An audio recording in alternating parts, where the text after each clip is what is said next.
avanzando. Ok, a ver. Entonces, esta entrevista es para un trabajo académico, pero para mí también es una conversación importante, ¿ok? Si en algún momento alguna pregunta te incomoda o quieres parar, cambiar de tema o tomarte un descanso, me lo puedes decir. Y todo lo que me digas es confidencial y será usado exclusivamente en el marco de la clase de Colombia, espacio y tiempo. Em, ¿Apruebas que grabe la conversación? ¿De acuerdo? Ok. Y recuerda que no tienes que responder preguntas si no quieres y que la entrevista la puedes terminar cuando quieras. De acuerdo. Ok. Entonces, voy a empezar con las preguntas, que son 1, 2, 3, 4, 5, 6, sobre como tu infancia y como el transcurso de tu vida en cuanto a lo financiero. ¿Ok? Ok. Entonces, cuando eras niño o como joven, ¿cómo describirías la situación económica de tu familia? Eh, Cuando era niño, precaria. Habían muchas dificultades económicas debido a situaciones particulares en la familia, Ujú. en el sentido de que éramos demasiados niños, porque éramos 5 niños. Y por un lado, desafortunadamente, mi padre, digamos que, entre comillas, generaba situaciones que avivaban esa mínima estabilidad económica, eh, por un tema de direccionamiento al consumo de bebidas alcohólicas. Ok. ¿Y tú sientes que el hecho de que tu papá consumiera alcohol tenía que ver o se influenciaba un poco por el contexto en el que se encontraban, o sea, por el barrio o capaz como la gente que la familia conocía, o sea, cómo sientes que era esa relación alcohólica con el lugar en el que estabas? Pues realmente nosotros tuvimos demasiados sitios donde vivir, porque precisamente era imposible sostener un pago de un arrendamiento, a pesar de que mi mamá trabajaba, Ujú. pero realmente teníamos un cambio constante de viviendas, y en teoría los barrios que vivíamos eran barrios eh, muy, eh, no subnormales, pero en condiciones mínimas, sin estar como muy expuestos. Ujú. ¿No? En dos ocasiones, una en Pereira, pues por el tipo de vecinos que teníamos, y dos, en Medellín, por el barrio donde vivíamos. Ok, ¿sientes que eso afectaba un poco el tipo de hábitos que tu familia y especialmente tu papá podía tener? Afortunadamente, en términos generales, nosotros no tuvimos ningún tipo de vicios, exceptuando el hermano mayor, que ya posteriormente se inclinaba un poco por ver licor, pero en ese momento no. Pero nosotros nunca tuvimos ningún tipo de vicio, ninguno, de los 5 hombres que en ese momento estábamos en esa infancia. Ok. Somos 6. Y por otro lado, porque digamos que la firmeza y fortaleza de mi mamá construyó y constituyó en nosotros ese valor, mmm, de que, a pesar de las dificultades, teníamos frente al valor de la vida y el asumir las responsabilidades que nos correspondían. Ok, entonces sientes que el mayor ejemplo que tuviste en la vida fue tu mamá, mi abuela. Mm, a ver, si yo me voy desde el punto de vista netamente comercial y de Ujú. aprendizaje sobre la vida, Ujú. yo tengo que agradecer mucho a mi padre, debido a que era la persona que lo acompañaba. Inclusive yo recuerdo que tal vez desde los 5 o 6 años, que tengo como presente en la mente, porque era quien nos acompañaba a hacer los recorridos en las ventas y en la parte comercial, cuando se generaban distribuciones, o mejor, las ventas ambulantes de mercancía, y yo era un niño que siempre lo acompañaba, y así fue, digamos, constante en muchas situaciones, y eso me fortaleció mucho para tener una óptica que, a pesar de no tener el mejor ejemplo y de no recibir las mejores, no necesariamente estar rodeado de las mejores, entre comillas, personas, o mejor, de los hábitos y comportamientos de los mejores hábitos y comportamientos de algunas personas. Aún así tuve la fortaleza de niño de empezar a leer y de identificar eso, sin desconocer que muchas veces lo veía de una manera ingenua. Entonces, desde esa óptica generaba digamos, un reconocimiento de lo que podría encontrarme frente a la vida, a pesar de que en muchas de esas situaciones fueron una exposición muy grave, dado a la parte, o mejor, a los lugares que frecuentaba mi padre, lógicamente, bares y cantinas, donde desafortunadamente, a pesar de estar rodeado de personas y de mujeres de mala vida, un niño, nunca estuve realmente en riesgo, o mejor, no sentí que estuviera en un riesgo real, porque simplemente me veían como un niño que estaba en un bar, pero que a la vez, digamos que entre comillas, me generaba una sagacidad que no la identificaba en ese momento, pero que pienso que la logré desarrollar, y que es parte de la forma de identificar y leer comportamientos de personas, que me han ayudado para lograr los éxitos que he logrado a través de la vida, enfrentando diversas y diferentes situaciones, en donde de manera acertada, afortunada y oportuna logré cultivar y he logrado identificar a través de los años, en los negocios, en las personas con las que establezco cualquier tipo de relación. Por el lado de mi padre. Y por el lado de mi madre, indiscutiblemente, ese compromiso, esa responsabilidad, esa constancia y ese cariño y constante, de que, independientemente de las dificultades económicas, independientemente de las carencias y necesidades propias de una ama de casa con 5 niños, en donde teníamos todas las dificultades del mundo, siempre supo lograr direccionarnos en función de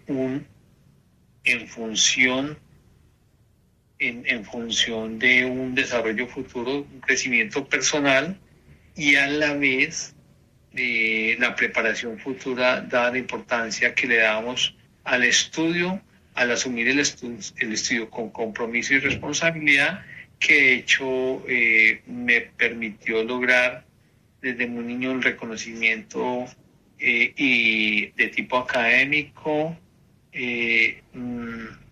digamos que superior, súper destacado, con resultados, los mejores resultados que se podría obtener en una persona, y que a la vez me permitieron tener ese equilibrio independientemente de ese nivel de conocimiento, capacidad, sagacidad, inteligencia que logré desarrollar, conservarme en una línea que afortunadamente me permitió tener un equilibrio, independientemente de todos los logros y resultados de todo nivel: profesional, económico, financiero, desarrollo de todo tipo de capacidades a nivel de ingeniería, y no permitirme el que de manera natural y espontánea, digamos de manera orgánica, el que todos esos triunfos, por decirlo de alguna manera, o esos logros influyeran en mí de manera negativa o que no me permitieran seguir de manera continua con la responsabilidad que asumía. Y pienso que ese es el logro de mi madre en el sentido de la... Como de los valores que te inculcaba. De acuerdo, los valores, principios y también la, ¿cómo diríamos?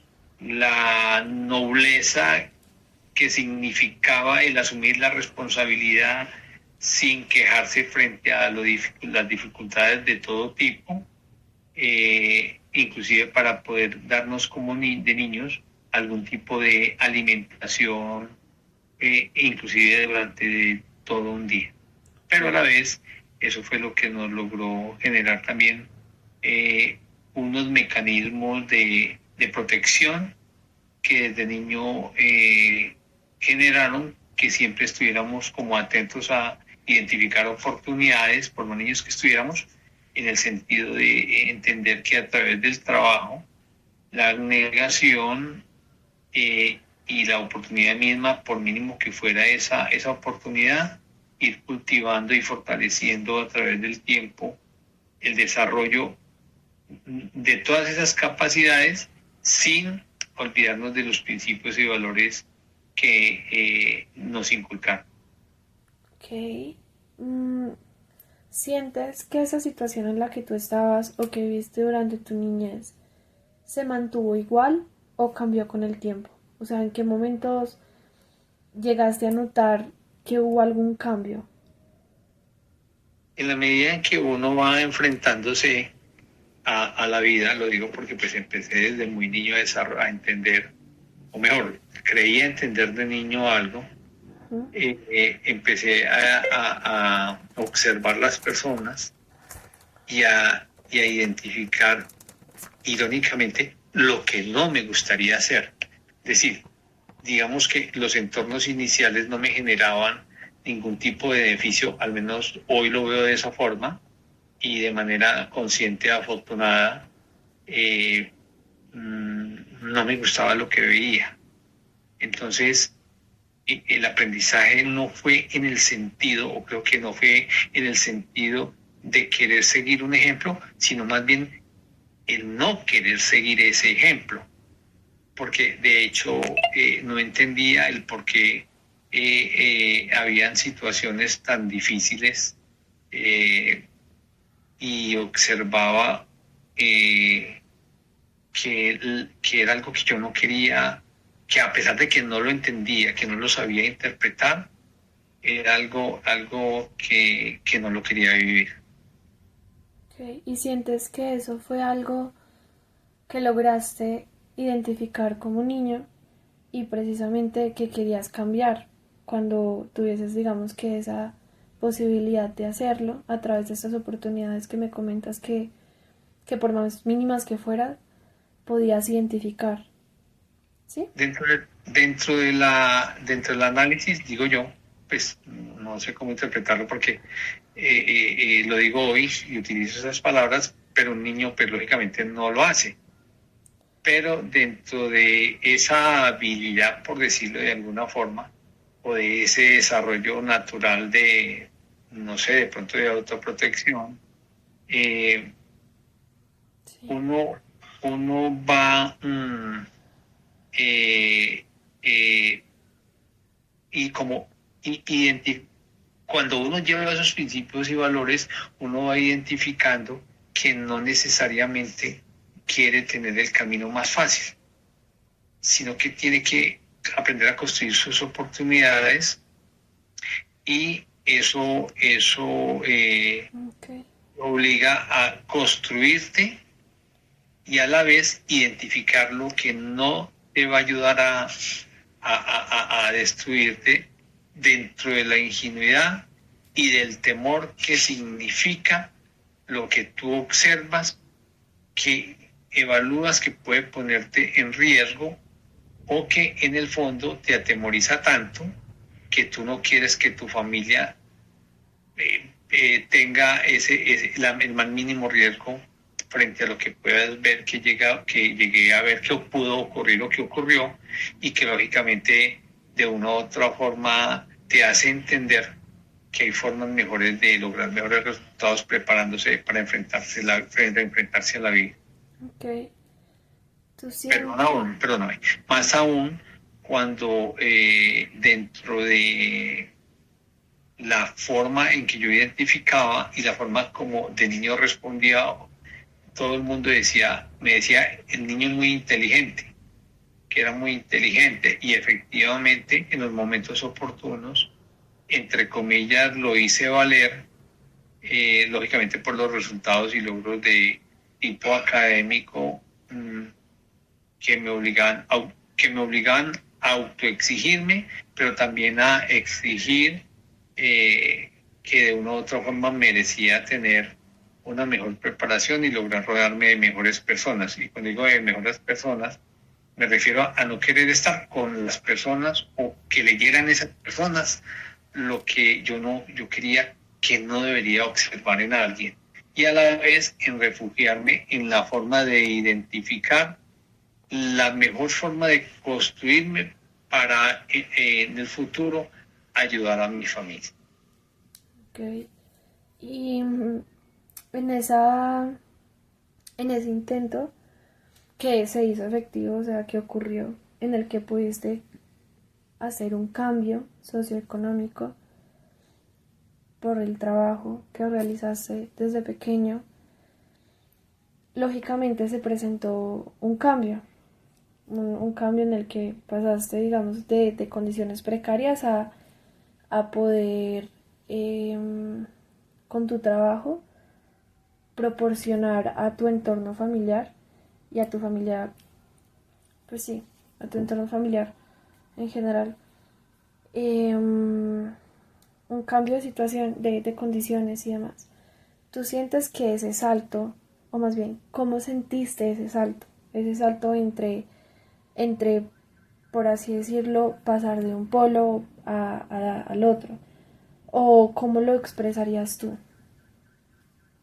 Cuando uno detalla y genera, observa ese tipo de comportamientos que uno inconscientemente, que después se vuelve de manera consciente cuando va creciendo, uno rechaza, y mejor aún, uno identifica que ese tipo de comportamientos, eh, eh, un grupo de personas se asocian cuando tienen comportamientos y hábitos comunes.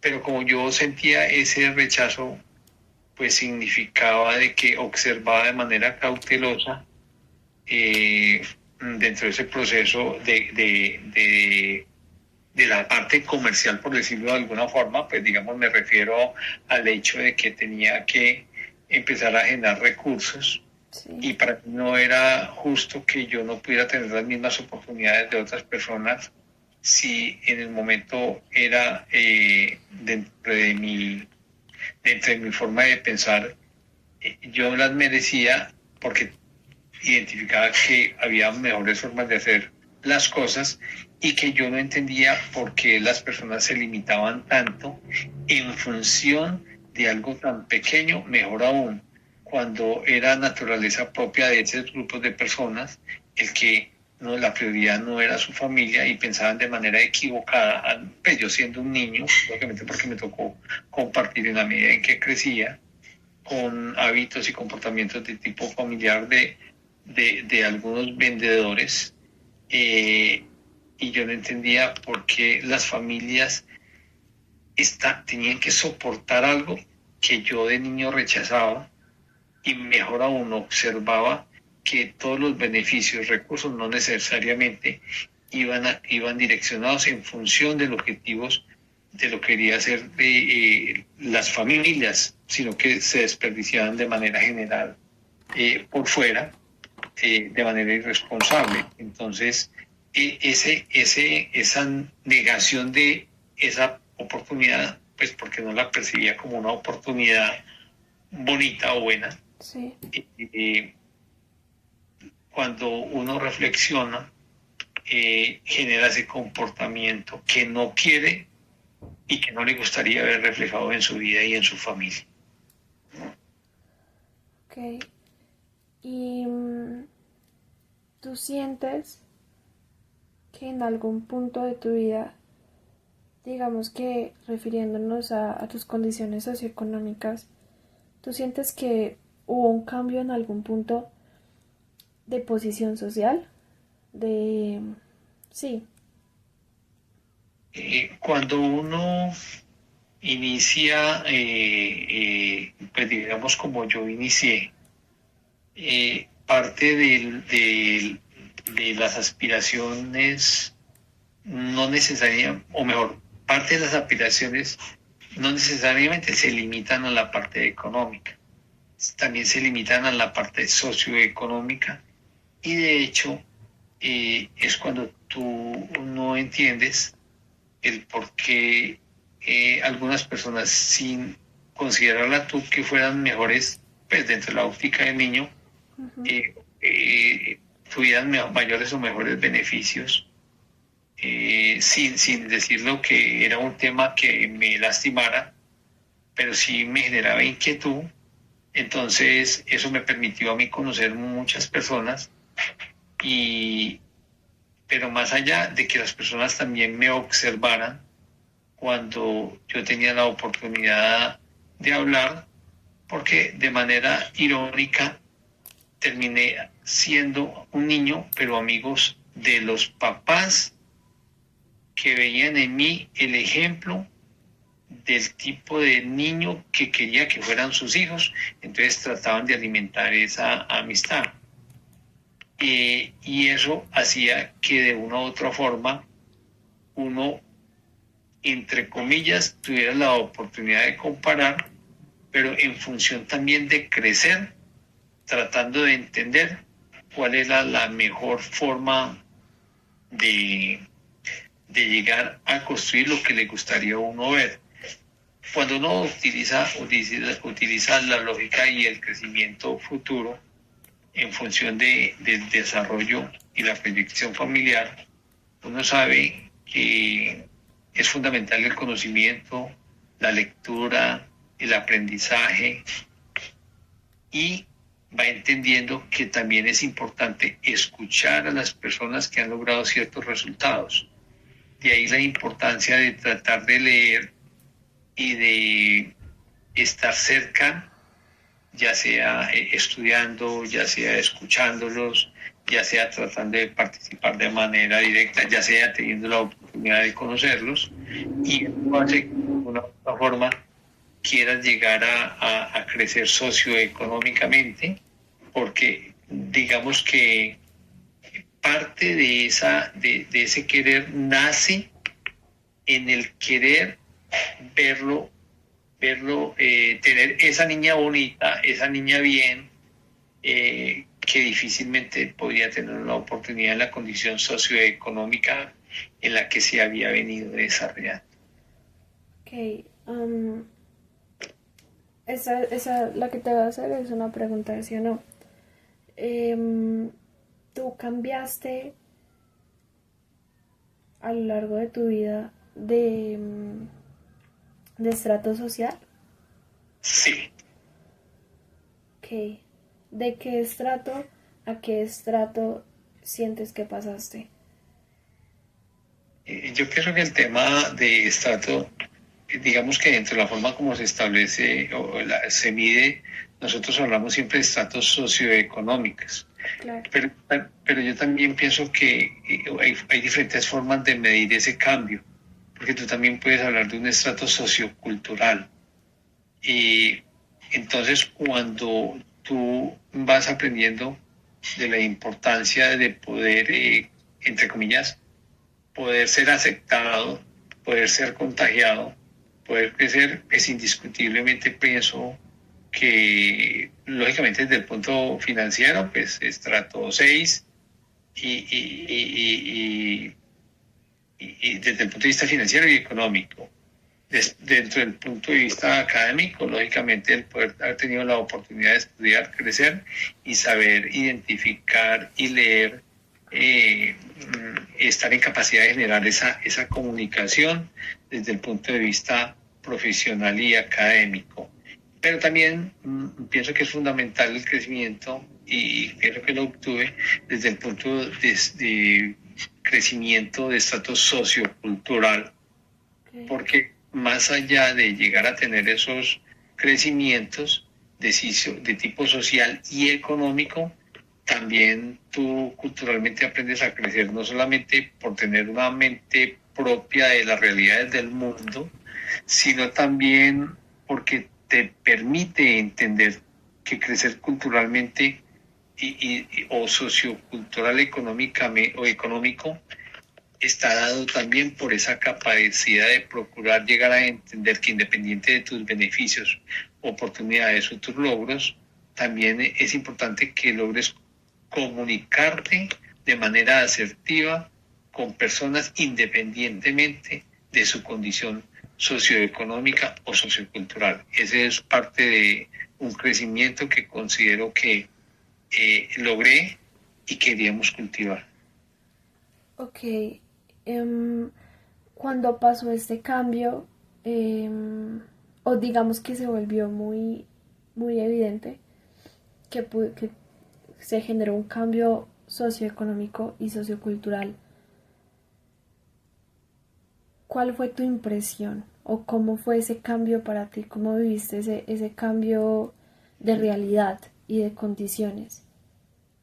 Los conceptos de riqueza, los conceptos de crecimiento son muy relativos. Mejor aún, cuando tú vas desarrollándote y creciendo, Uh-huh.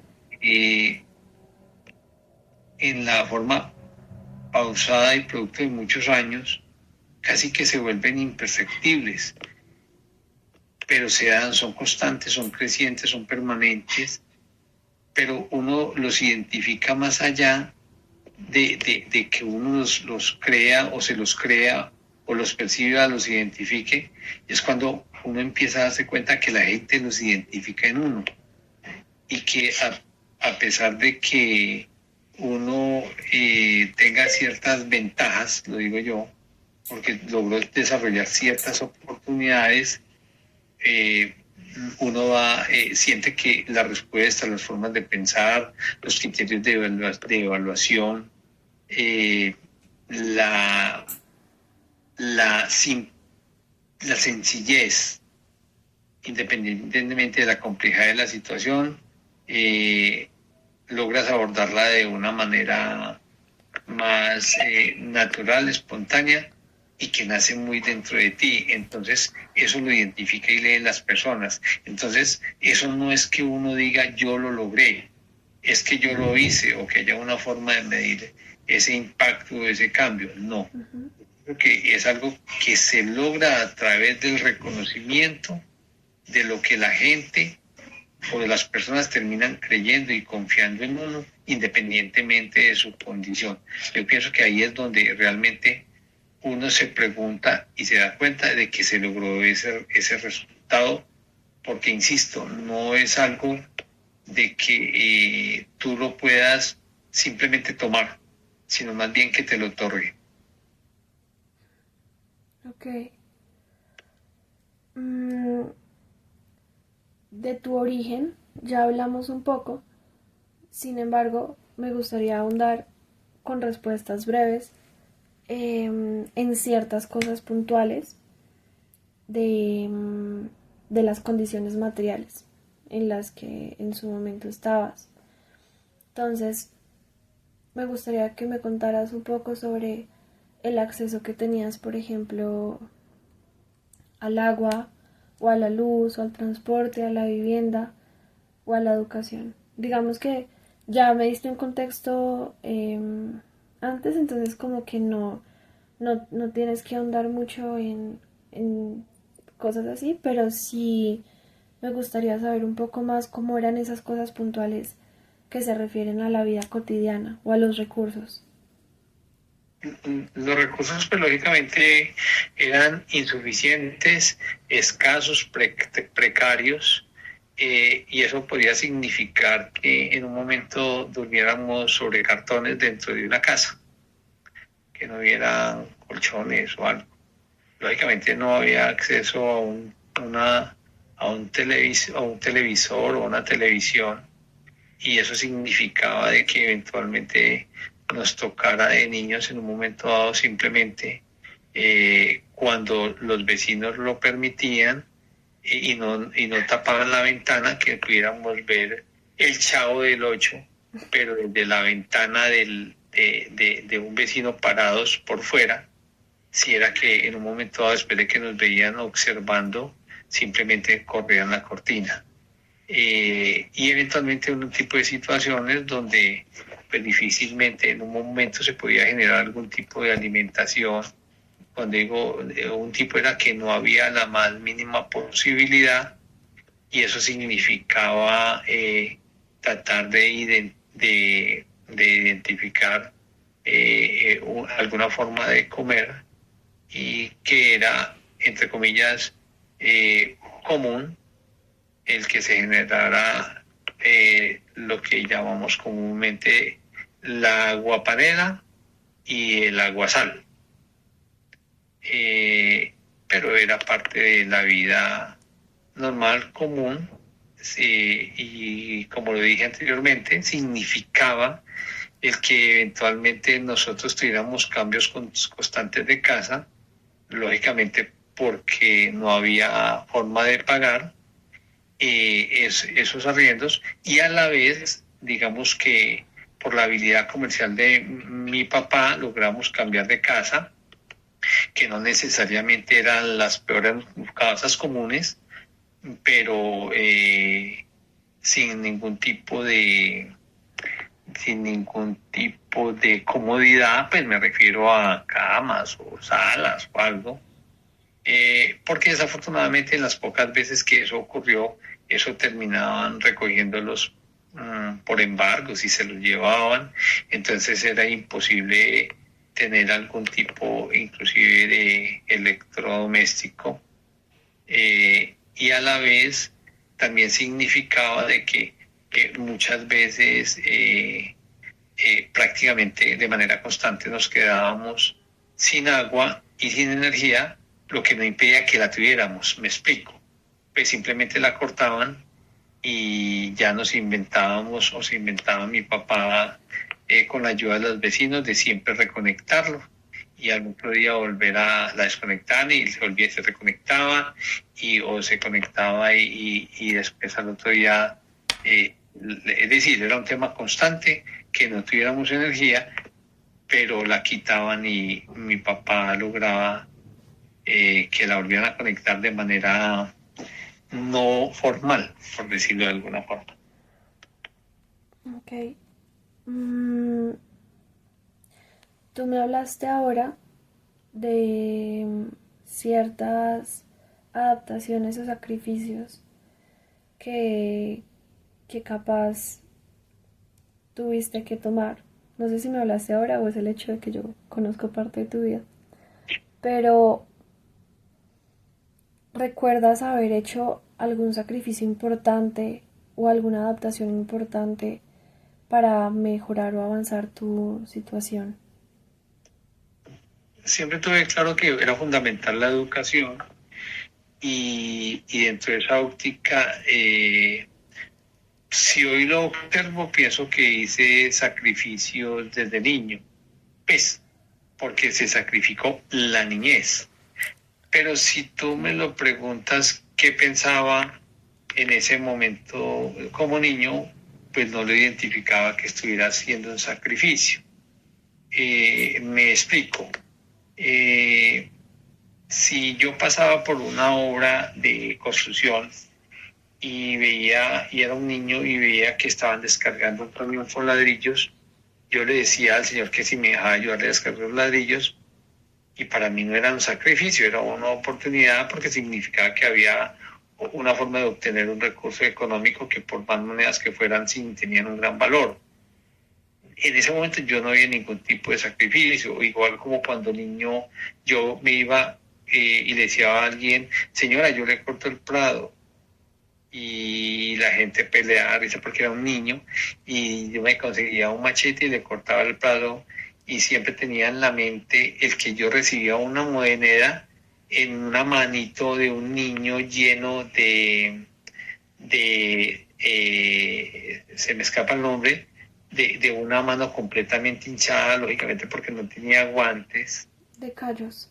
de callos, pero de esos que ya están para reventarse, que se vuelvan las bombas. Ujú. La mamá me da la moneda y yo era feliz. Yo no sentía dolor, no pensaba nada, ni pensaba que era un tipo de sacrificio. Ok. En la medida en que tú vas creciendo y vas desarrollando ese tipo de reconocimientos y habilidades, pues la satisfacción mismo mía de que a mí me dijeran, mira, necesitamos hablar contigo, necesitamos que nos des permiso para sacar a otro niño a esa bandera, y yo condicionaba que sí o sí tenía que salir yo, que si quería sacaran a otro niño, pero que yo también salía, que salíamos dos, porque indiscutiblemente era el mejor estudiante, no solamente del salón, sino fácilmente del colegio, y por reconocimiento de notas era irónico de que yo considerara que aún así no considera que fuera un sacrificio el que tuviera que estudiar y esforzarme tanto para lograr estudiar y pagar una universidad, porque fue una decisión propia.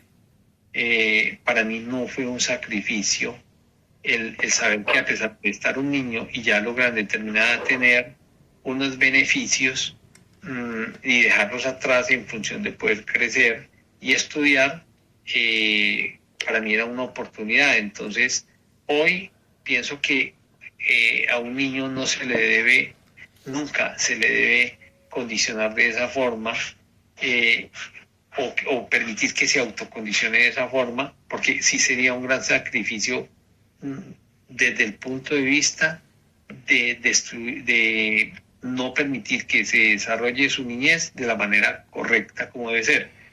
Desde ese punto de vista nunca percibo un sacrificio. Hoy lo veo desde otra óptica, pero aún así observo de que no, pienso que era algo que afortunadamente logré identificar y leer, mejor aún cuando cada cosa que en su momento lo dije de niño, tal vez de manera consciente, pero en cierta forma para no quedarme por fuera, lo he logrado, lo logré y lo hice tal cual como lo dije, y que parecía un imposible en las condiciones socioeconómicas que en las condiciones socioeconómicas que me desarrollaba, y donde yo tenía la oportunidad de compartir con otras personas de otros niveles. Entonces, insisto, nunca lo percibí de esa forma. Hoy, eventualmente, tal vez lo percibo de una manera de perder la oportunidad de desarrollar otro tipo de habilidades de blandas, pero, Entiendo. pero en general no. Ok. La última pregunta en cuanto a esta dimensión. ¿Cómo crees que fue para tu familia o tus hermanos o tu primo, como esta es, o tus primos, o digamos que la familia en general tuya, este cambio que hubo de recursos o de realidad? ¿Crees que fue parecido al tuyo? ¿Crees que fue distinto? ¿Por qué crees que fue así? Pues yo pienso que fue distinto, o mejor, digamos que igual que en todas las familias, todos tomamos de una u otra forma caminos diferentes, y de una u otra forma buscamos nuestros caminos, mejor aún, cuando identificamos que no tenemos las oportunidades que nos merecemos o que no logramos identificar o que consideramos que no nos merecemos, porque yo pienso que ese es el gran problema. Cuando Claro. uno observa, y cuando uno habla con las personas, porque me gusta hacerlo de todas las condiciones, me doy cuenta de que las personas sueñan en pequeño porque piensan en pequeño. porque desde pequeños se autocondicionaron producto de esa condición. Y eso hace que cada persona, incluyendo los hermanos, la familia, se haya dejado permear por esa condición normal aceptada como natural en su niñez, sin desconocer que lógicamente muchos hemos logrado niveles profesionales, ciertas ventajas económicas, unos pues más que menos, pero la parte que a mí siempre me ha generado la inquietud es que yo lo entendí desde muy joven, y es que para lograr transformar una familia, como mínimo se necesitan 3 generaciones. Y como lo percibí de esa manera, yo pienso que esa transformación de ese concepto real de crecimiento se va a lograr a través de mis nietos, que sería mi tercera generación. Eso es lo que yo percibo. Esa es mi forma de ser y la he cultivado. Pero cuando yo genero el comparativo a nivel de la familia, me doy cuenta que no más del 90% no ha compartido ni comparte mi visión, porque no están dispuestos a generar un sacrificio o no visualizaron el desarrollo de esas capacidades para lograr esa transformación. Entiendo. Entonces, por una parte, es como si la infancia y estas situaciones que se vivieron dejaron una huella psicológica en tu familia, que si bien tal vez, o que crees tú, que pudo haber dejado en ti también, pero que no te dejaste limitar por eso, o crees que fue a ellos que les afectó más esa huella psicológica de la realidad que vivieron. Cuando uno no sabe que las cosas, o yo siempre he dicho algo, el que no sabe es como el que no ve. Sí. Cuando uno desconoce lo que hay en el mundo, cree que no existe, porque no lo ve, ¿cierto? Entonces,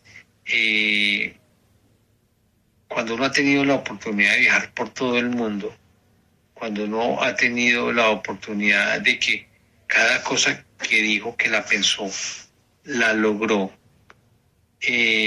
cuando uno ha tenido la oportunidad de por mérito propio, por iniciativa propia, lograr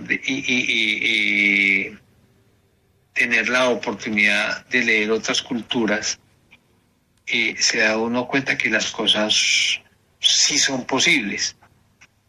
Pero si tú no te lo visualizas, no lo ves, no te lo imaginas, no lo crees, pues sencillamente nunca lo vas a lograr. Pero mejor aún, no lo vas a lograr porque ni siquiera lo vas a intentar.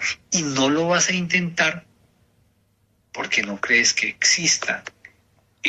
Frente a ese tema hay algo que yo aprendí cuando empecé a desarrollar y a entender, porque no lo entendía, cómo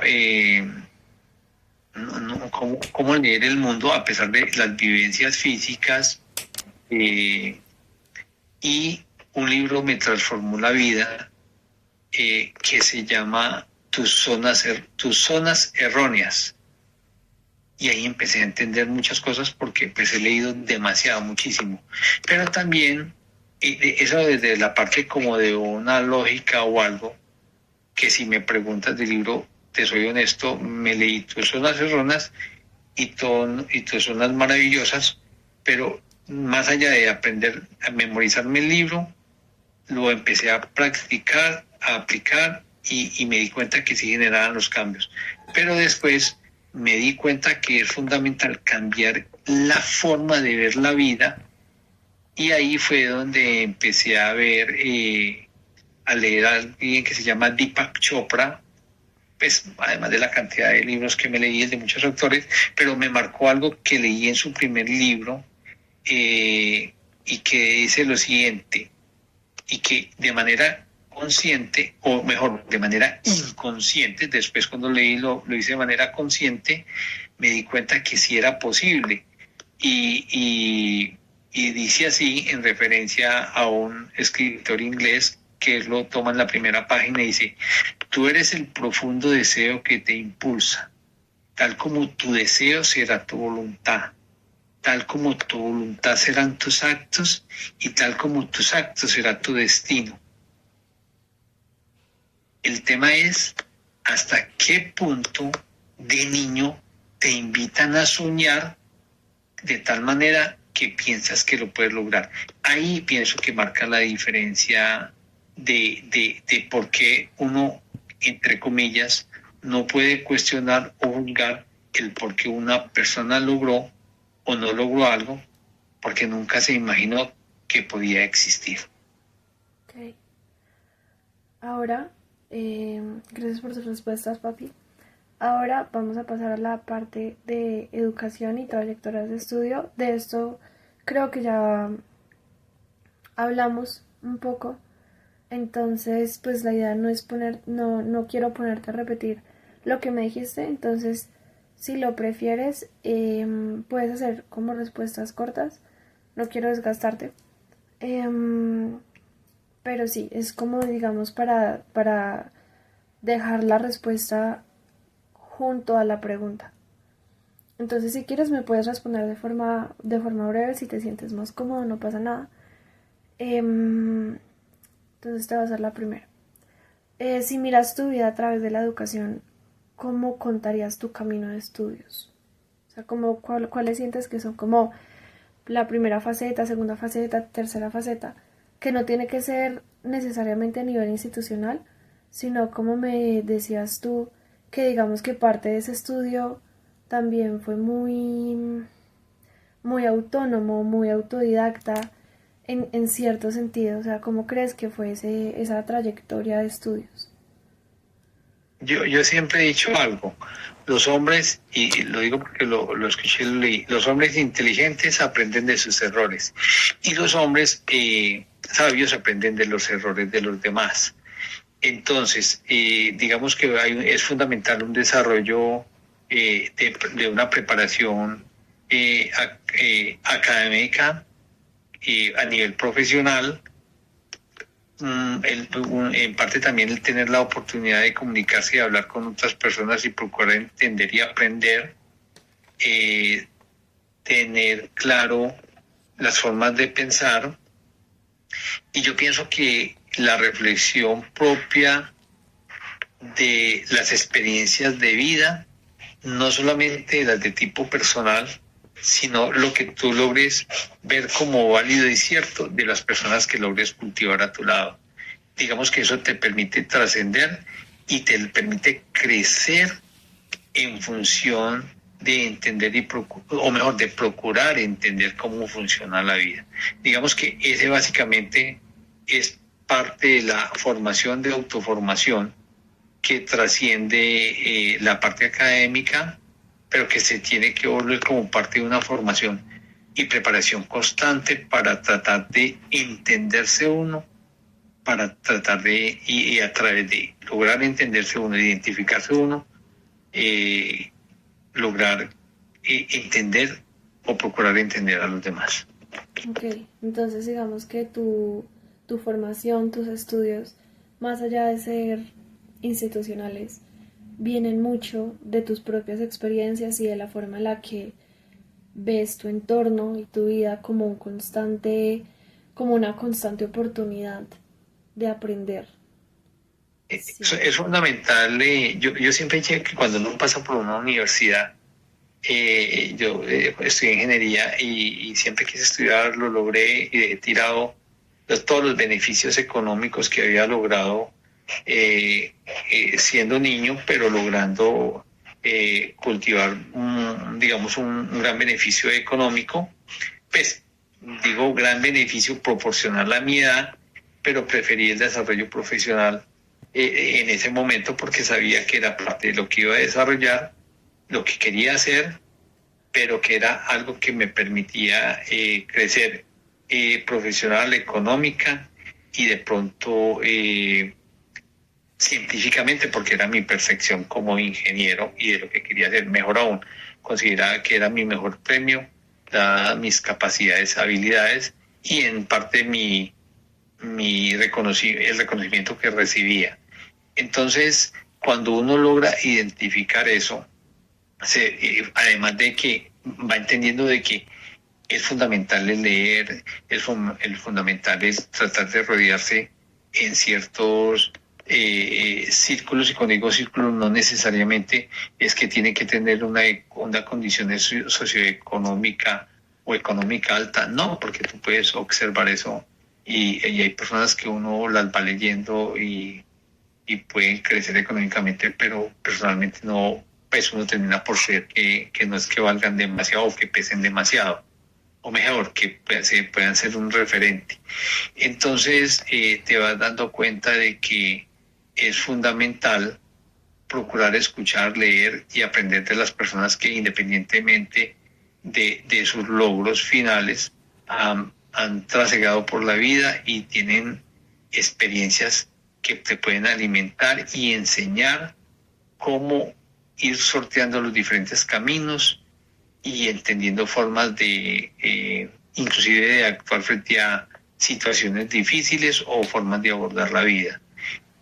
Eso significa que debemos tener, o al menos en mi caso, una formación profesional, porque como lo decía ahora, uno en la universidad le enseñan que tiene la oportunidad de abrir una gran biblioteca de todo lo que quiere estudiar. Entonces ahí viene la necesidad, en la medida en que uno lo quiera o lo prefiera, de desarrollar no solamente ese campo académico, sino lograr leer y procurar entender la vida a través de los libros, la lectura y el tratar de hablar de manera abierta con las personas que uno considere que tienen algo valioso, no solamente para que le aporten, sino para aportar, para generar esa alimentación de doble vía.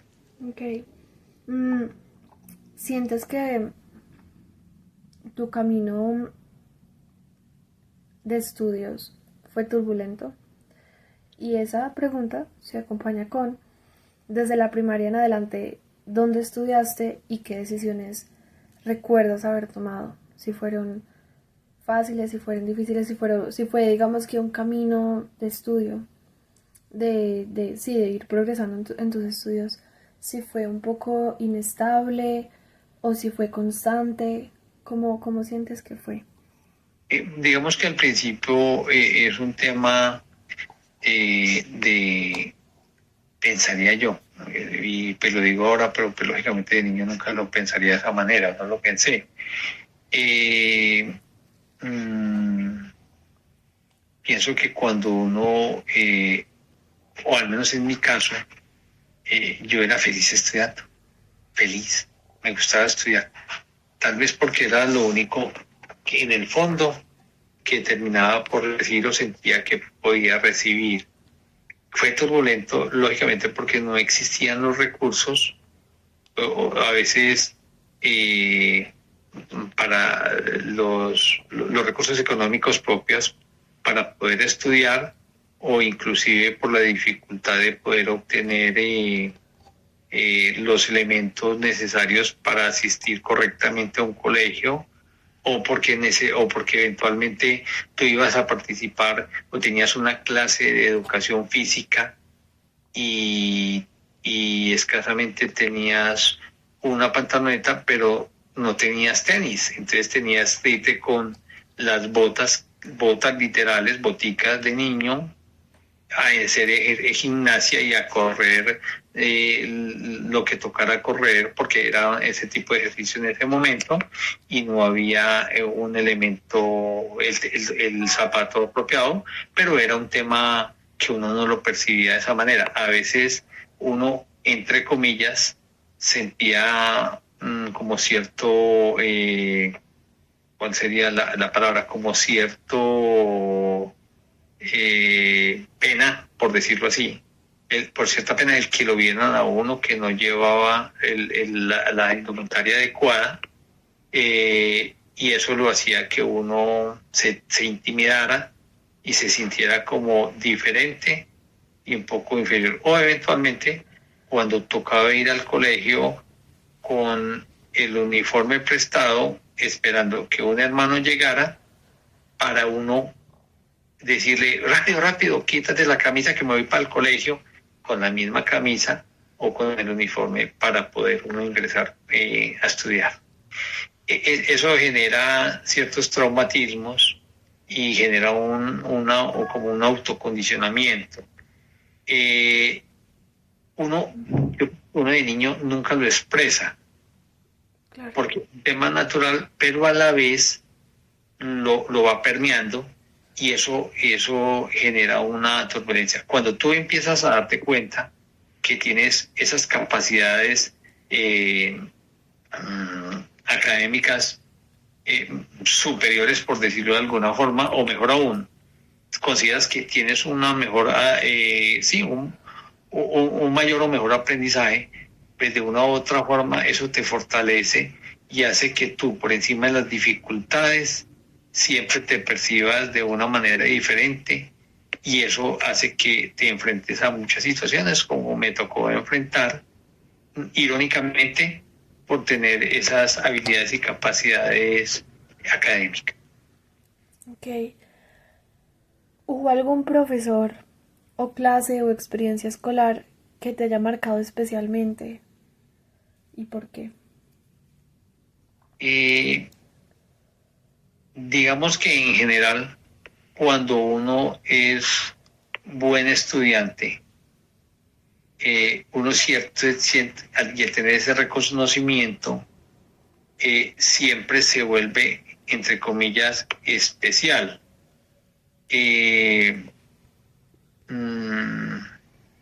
Pensaría que si algo, no, digamos que hubieron muchos profesores, pero que uno consideraba que era muy valioso su preparación y su conocimiento, y que uno de una u otra forma quería tomarlos como ejemplo,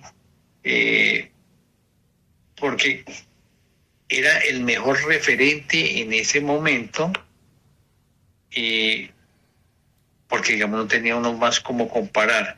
En la medida en que se crece, indiscutiblemente genera, identifica unos habilidades y capacidades mayores y mejores en función de lo que uno ya va direccionando en la vida frente a lo que se quiere dedicar a nivel profesional. Pero pienso que hubo gente muy valiosa, y de una u otra forma, pienso que cada uno le aportó a uno, en su medida y en su justa proporción, algo para llegar a formarse uno en la vida. Ok. ¿Tuviste que buscar becas, apoyos, trabajar o combinar estudio con otras responsabilidades para seguir aprendiendo? Cuando yo era un niño, y ahora pues no entiendo porque yo asumía esas posiciones. Yo recuerdo cuando estaba en primero de bachillerato, que yo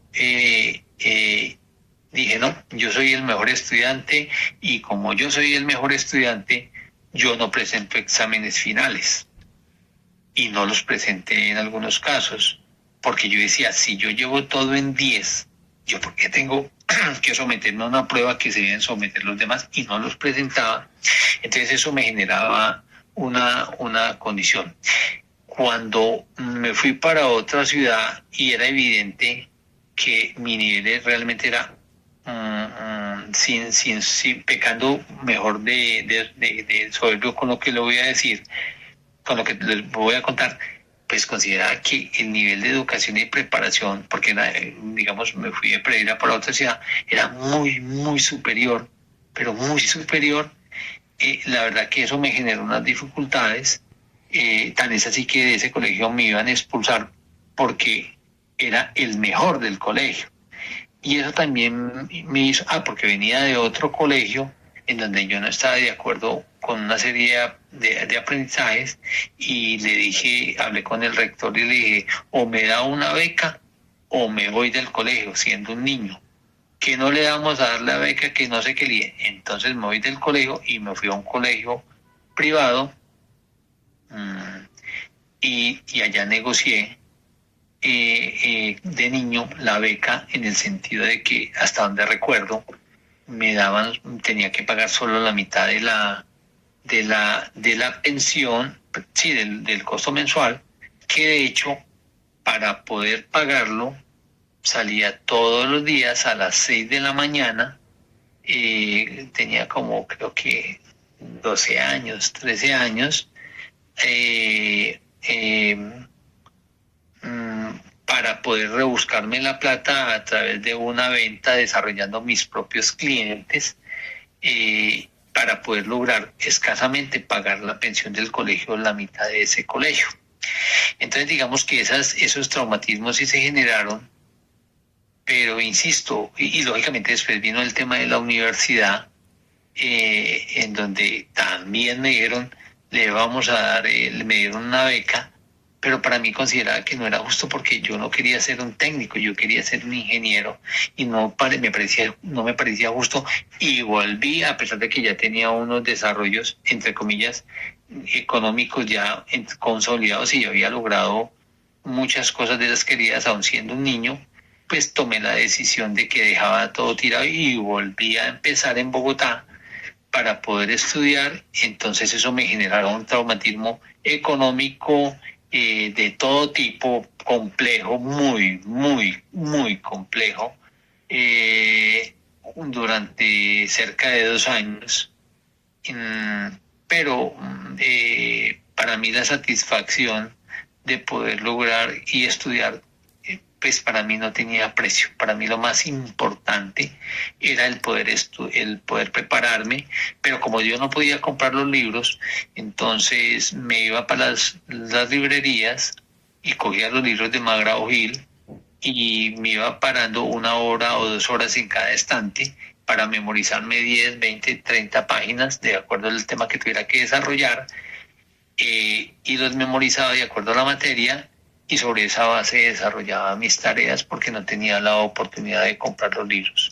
Ya después de eso los compré absolutamente todos, entonces logré identificar y valorar la importancia de tener esos recursos que yo mismo los desarrollé.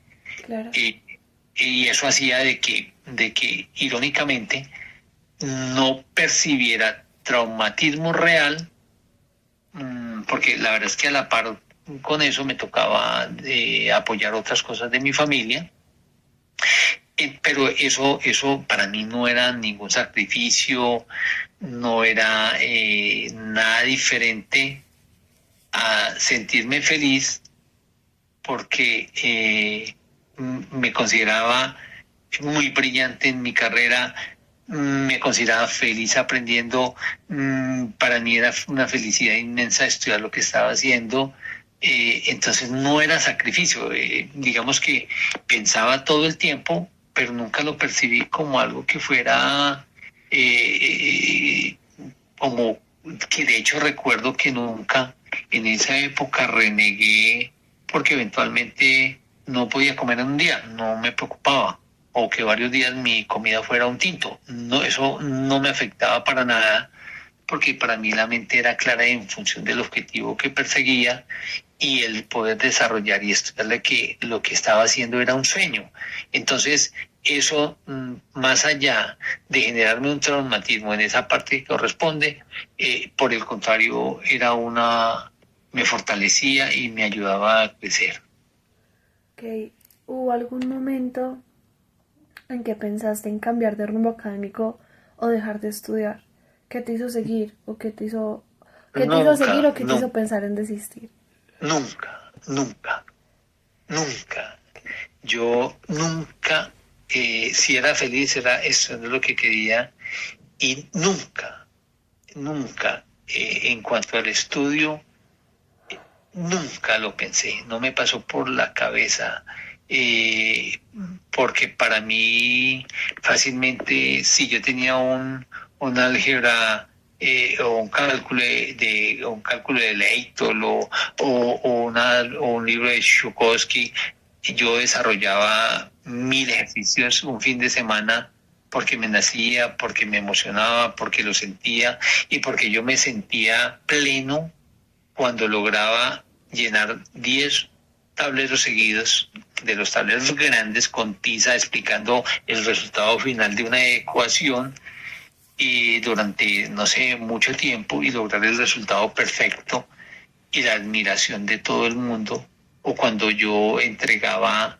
los parciales en la mitad del tiempo, o cuando niño me decían, Germán, te debes presentar todo solo porque le darías ventaja y a la otra persona y eso no sería justo. Pero nunca pensé eh, en dejar nada aparte, perdón, nada tirado frente a lo que era una ingeniería y aun cuando tuve la oportunidad, o mejor, cuando ya logré la oportunidad de estar en China desarrollando mis propios productos o en Singapur diseñándolos para que lo fabricaran en China, para surtir en Colombia, eh, digamos que me entendí que, que, que más allá de ese beneficio económico que indiscutiblemente quería, era la satisfacción de haber logrado lo que había soñado, pero que era el producto de la emoción constante del estudio y del aprendizaje que quería tener en la vida. Ok. Mirando hacia atrás, ¿cómo crees que se conecta lo que aprendiste con lo que haces hoy o desarrollas hoy a nivel profesional?